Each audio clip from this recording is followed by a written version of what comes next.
For 32 years, Michelle stayed because she believed love meant loyalty in every season, even when his words cut deeper than his absence ever did. She endured the late nights when he snapped, the public corrections that felt like invisible whips, the quiet mornings sitting alone at the kitchen table while he poured his coffee without a glance.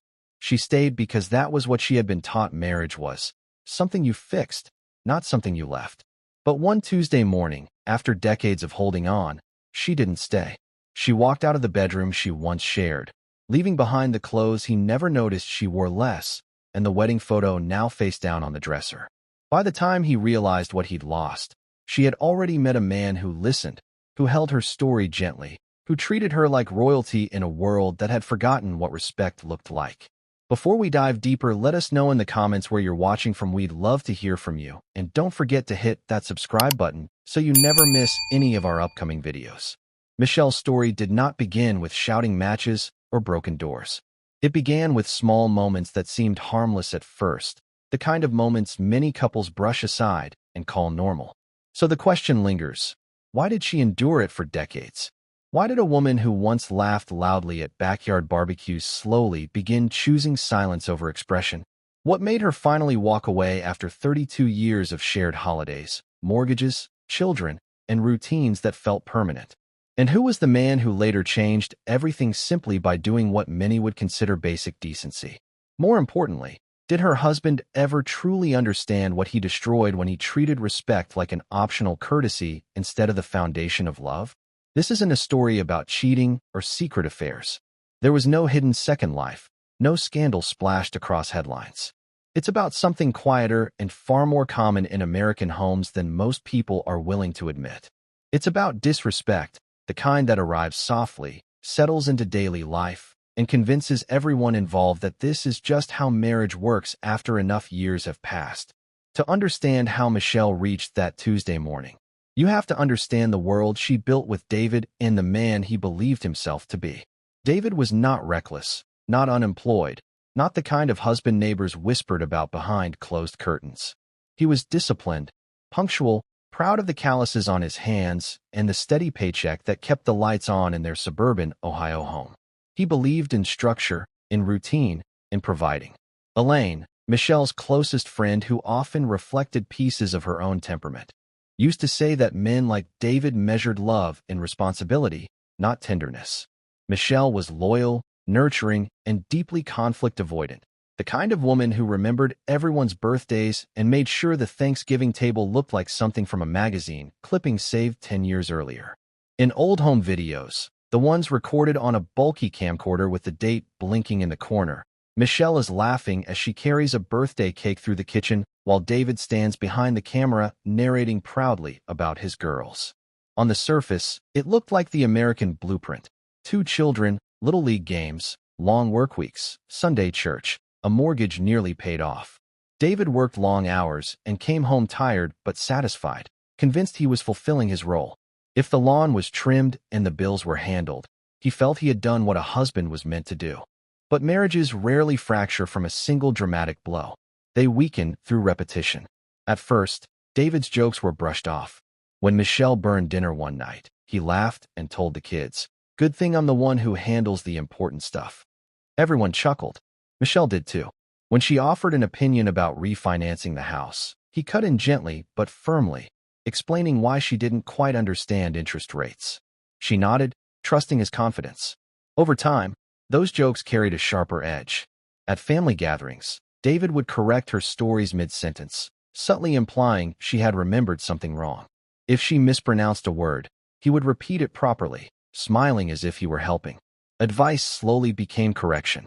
Correction slowly became pattern. And leadership, the trait he wore like a badge of honor, began to feel less like guidance and more like control. Michelle adjusted in small ways. She spoke less at dinner. She stopped offering suggestions about finances. She let him tell stories about their early years, even when he rewrote them in ways that placed him at the center of every sacrifice. David never raised a hand. He never shouted loud enough for neighbors to hear. He simply managed the emotional climate of the house the way he managed everything else, efficiently and without discussion. If Michelle seemed hurt, he would tell her she was being sensitive. If she withdrew, he would accuse her of being distant. The children grew up watching this rhythm, absorbing it without language to describe it. To outsiders, David was respected, a dependable man who provided, who coached baseball for one season, who showed up when called. Michelle was seen as lucky, and in many measurable ways, she was. They took vacations. They paid for braces. They celebrated anniversaries at modest restaurants where David toasted to another year of keeping the ship afloat. The metaphor said more than he realized. A ship has a captain. A ship follows orders. A ship does not question direction. The thing about erosion is that it doesn't happen in one storm. It happens drop by drop. A sarcastic comment here. A dismissive wave of the hand there. A pattern of interruption that slowly trains someone to silence themselves. Michelle could not point to a single explosive event when friends later asked what went wrong. There was no affair, no police report, no dramatic confession. There was only accumulation. Over 32 years, accumulation becomes architecture. It reshapes posture, tone, even self-perception. By the time their children left for college, the house felt larger but quieter. Without the buffer of activity, the imbalance became harder to ignore. David filled the silence with news programs and commentary about how the world had changed. Michelle filled it with internal questions she had postponed for decades. The real damage was not visible in photographs or tax returns. It was hidden in the way she hesitated before speaking, in the way she apologized for opinions that did not require apology. And the most dangerous part was that David still believed he was succeeding. But the real damage wasn't visible, not yet. By the time that Thanksgiving arrived, the tension in the house had learned how to disguise itself as tradition. The table was set the way Michelle had always set it, with the same serving bowls she had collected over decades and the same recipes she could now prepare without glancing at a card. Their adult children were home, older now, observant in ways they hadn't been as teenagers. David carved the turkey at the head of the table, narrating the process like he always did, explaining how timing and precision mattered in everything. Conversation drifted from politics to rising grocery prices to memories of childhood holidays. Michelle laughed at the right moments, refilled glasses, kept the rhythm steady. Then, when their son joked about how much work it must have taken to raise them, David leaned back in his chair and said, almost casually, "Let's be honest, she'd be lost without me." The words landed with a softness that made them more dangerous. There was no shouting, no anger, just a statement wrapped in certainty. Their daughter's smile faded first. She looked at Michelle, searching her face for reaction. Michelle forced a small laugh, the kind she had perfected over the years, and reached for the gravy boat as if nothing had shifted. But something had. It wasn't the comment alone. It was the room's silence after it, the way the air seemed to hold its breath. In that brief pause, Michelle saw her life from the outside, reflected in her daughter's eyes. She saw the pattern laid bare, stripped of familiarity. David continued talking, unaware that the sentence he had spoken so lightly had cracked something foundational. Later that night, after dishes were washed and leftovers stored, Michelle stood in the bathroom staring at her reflection. The house was quiet again, but the quiet felt different. She studied the lines around her eyes, the posture she had carried for years, and whispered to herself, "When did I become someone I don't recognize?" The weeks that followed moved with a new kind of clarity. They began sleeping in separate bedrooms under the practical excuse of different sleep schedules. Dinner conversations shortened into logistics. Car rides became exercises in controlled silence, the radio filling spaces where connection used to live. David sensed distance but interpreted it as mood, as phase, as something that would pass if ignored long enough.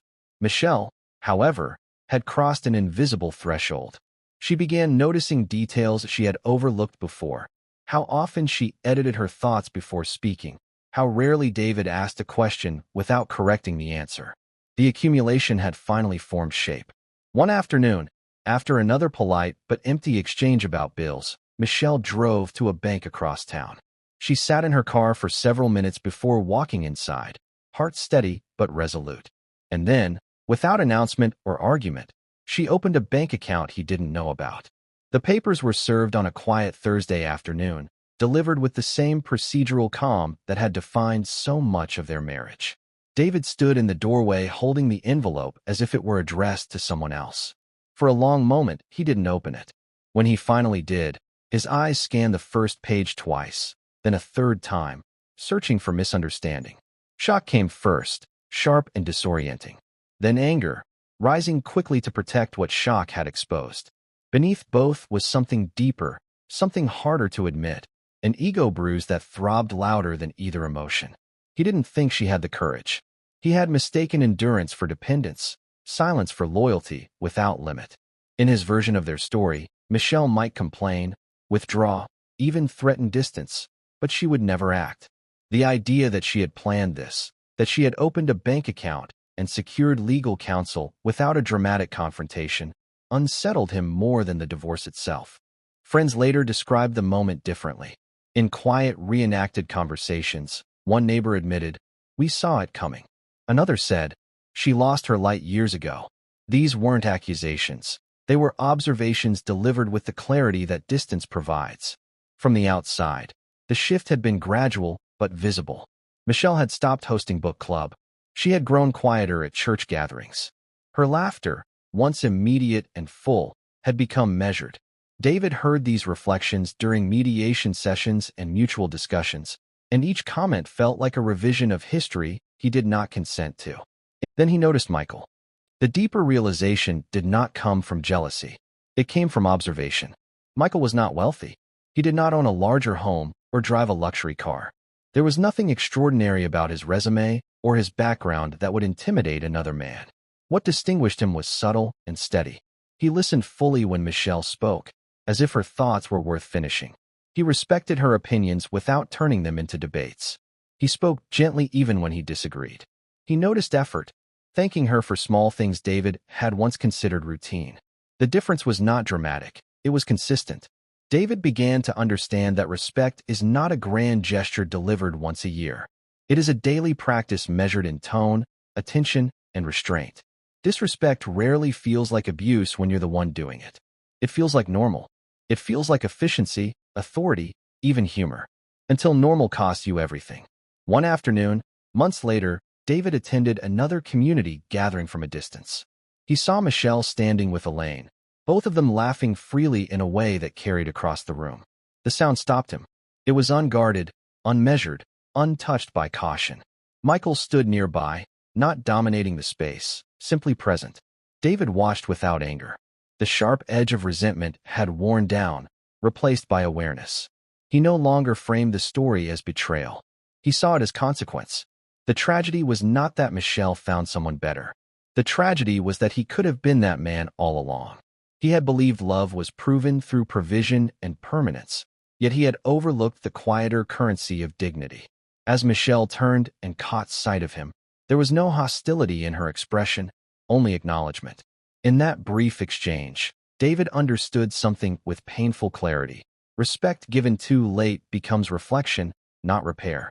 And in the stillness that followed, he accepted that the silence in his home was not punishment. It was instruction. As Michelle stepped fully into her new chapter and David settled into the quiet consequences of his old one, the story refuses to end with a simple conclusion. It lingers because it asks something uncomfortable of all of us. At what point should someone walk away? Is it after the first public correction, the 10th dismissive joke, or the moment you no longer recognize yourself in the mirror?